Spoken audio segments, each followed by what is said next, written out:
अयोध्या में श्री राम मंदिर का पुनर्निर्माण भारत में डीकोलोनाइजेशन यानी औपनिवेशीकरण के समापन प्रक्रिया के साथ सांस्कृतिक और आर्थिक पुनर्जागरण का प्रतीक भी है। मई 2014 से अंतर्राष्ट्रीय मंचों पर भारत की बढ़ती साख, खेल में देश का उत्कृष्ट प्रदर्शन, गिरती गरीबी दर, स्थिर आर्थिक प्रगति और देश में समाप्त होता आतंकवाद इसका प्रत्यक्ष उदाहरण है। बलवीर जी की किताब इस बात को डंके की चोट पर स्थापित करती है कि अयोध्या में श्री राम मंदिर का पुनर्निर्माण भारत में डीकोलोनाइजेशन यानी औपनिवेशीकरण के समापन प्रक्रिया के साथ सांस्कृतिक और आर्थिक पुनर्जागरण का प्रतीक भी है। साथियों, मई 2014 से अंतर्राष्ट्रीय मंचों पर भारत की बढ़ती साख, खेल में देश का उत्कृष्ट प्रदर्शन, गिरती गरीबी दर, स्थिर आर्थिक प्रगति और देश में समाप्त होता आतंकवाद इसका प्रत्यक्ष उदाहरण है। और मैं आप सबको यह भी जानकारी देना चाहता हूं, परसों रात को ही मैं लंदन से लौटा हूं।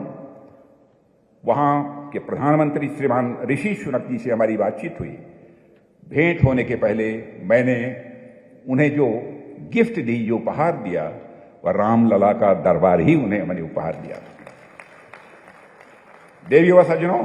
स्वतंत्र भारत को $2 ट्रिलियन की अर्थव्यवस्था बनाने में 67 ईयर्स, 67 वर्ष यानी 1947 से लेकर 2014 तक का समय लगा। 2014 में हम दुनिया की 10वीं बड़ी आर्थिकी थे यानी इकोनॉमी थे, परंतु अयोध्या में श्री राम जन्मभूमि मंदिर के पुनर्निर्माण, वाराणसी में काशी विश्वनाथ धाम के जीर्णोद्धार, कुपवाड़ा यानी जम्मू कश्मीर में 70 वर्ष बाद शारदा पीठ मंदिर को फिर से खोलना, पावागढ़ जो गुजरात में आता है वहां स्थित महाकाली मंदिर के शिखर पर 500 वर्ष बाद धर्म ध्वजा फहराना और उज्जैन में महाकाल लोक की भव्यता, नए संसद भवन में पवित्र सेंगोल की स्थापना और 370 और 35A 35A को हटाने के साथ इंडियन इकोनॉमी का पिछले 10 वर्षों में लगातार $4 ट्रिलियन तक पहुंचना, दुनिया की 5वीं सबसे बड़ी अर्थव्यवस्था बनना और यह विश्वास पैदा होना कि 2027 आते आते भारत विश्व की तीसरी आर्थिक व्यवस्था बनकर खड़ा हो जाएगा, तीसरी सबसे बड़ी आर्थिक ताकत बनकर खड़ा हो जाएगा। और इसके साथ ही साथ यह भी विश्वास व्यक्त करना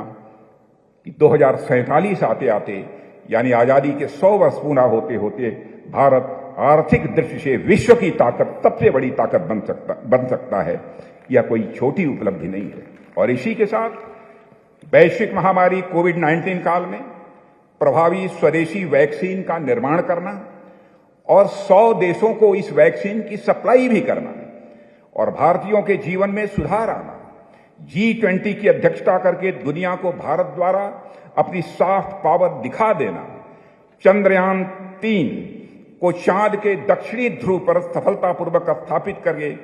दुनिया की अंतरिक्ष तकनीक में अपना लोहा मनवाना। भारत पहला ऐसा देश है जिसने अपना चंद्रयान चंद्रमा के साउथ पोल पर उतारने में कामयाबी हासिल की है। देश के वैज्ञानिकों का अभिनंदन किया जाना चाहिए।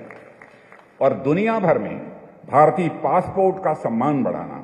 यह सब भारतीय सांस्कृतिक पुनर्जागरण का ही हिस्सा है, जो एक दूसरे के पूरक हैं, जिसे हमने मोदी जी के नेतृत्व में और भगवान राम की कृपा से कुशलतापूर्वक हासिल किया है।